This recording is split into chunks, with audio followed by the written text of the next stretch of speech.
एक बार की बात है, गौतम बुद्ध अपने शिष्यों को जिंदगी से जुड़ी अच्छी बुरी चीजों का ज्ञान दे रहे थे। सभी शिष्य उनकी बातों को बहुत ध्यान से सुन रहे थे। उन सभी में एक शिष्य ऐसा था जिसे प्रश्न पूछने की बहुत आदत थी।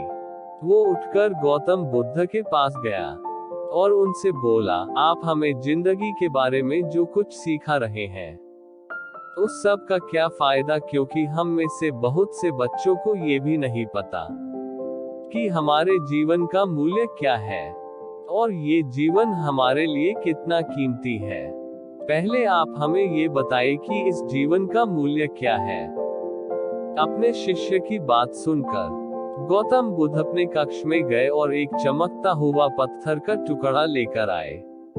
वो टुकड़ा उन्होंने अपने शिष्य को दिया और बोले, मैं तुम्हें इस जीवन का मूल्य तब बताऊंगा जब तुम इस पत्थर का सही मूल्य पता लगाकर आओगे। साथ ही ये ध्यान रखना कि तुम्हें ये पत्थर का टुकड़ा किसी को बेचना नहीं है। गौतम बुद्ध की बात मानकर वो शिष्य बाजार की तरफ चला गया।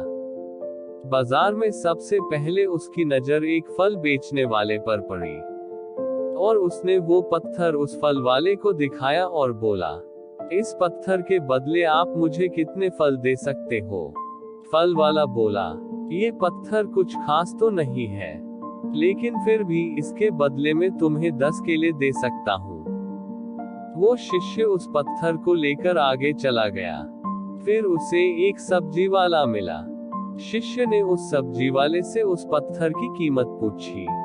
सब्जी वाले ने उस पत्थर को ध्यान से देखा और बोला, इस पत्थर की कीमत के बदले में तुम्हें ज्यादा से ज्यादा एक बोरी भरकर सब्जियां दे सकता हूँ। उद्धरण चिन्ह। इसके बाद वो शिष्य उस पत्थर को लेकर एक सोने के व्यापारी के पास गया।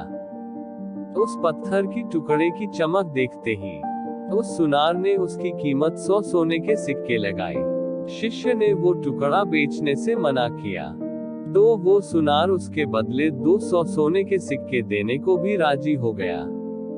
लेकिन शिष्य ने वो पत्थर नहीं बेचा।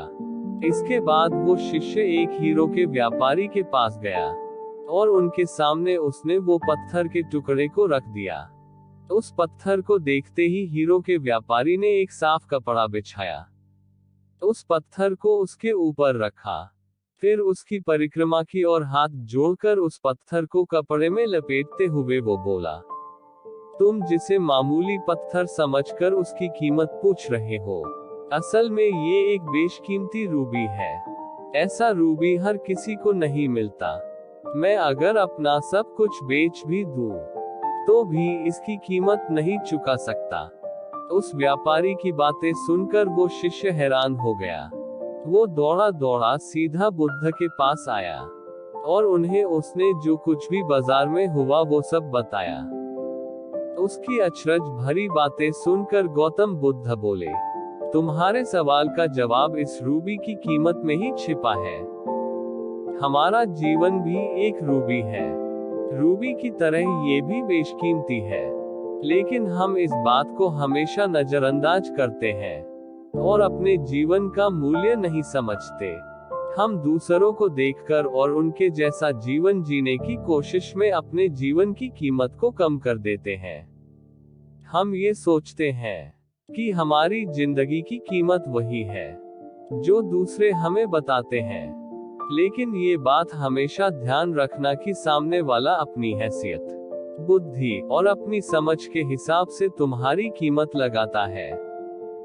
जिंदगी सिर्फ एक बार मिलती है, इसलिए इसको बर्बाद ना करें। अपनी जिंदगी को उतना ही कीमती समझे जितना कीमती आप अपने बैंक में रखे रुपयों को समझते हैं। आज के समय में लोग अपनी जिंदगी से ज्यादा कीमती प्यार, पैसों और दिखावे से भरी चीजों को समझते हैं। प्यार के चक्कर में लोग सुसाइड कर लेते हैं। पैसों के चक्कर में ऐसा काम करने लग जाते हैं जिससे उनकी जिंदगी बर्बाद हो जाती है। नाम कमाने के चक्कर में उल्टे सीधे काम करने लग जाते हैं। हमेशा याद रखें कि दिखावा करना जरूरी नहीं है। प्यार दोबारा मिल सकता है, पैसा फिर कमाया जा सकता है, लेकिन जिंदगी को फिर से पाया नहीं जा सकता।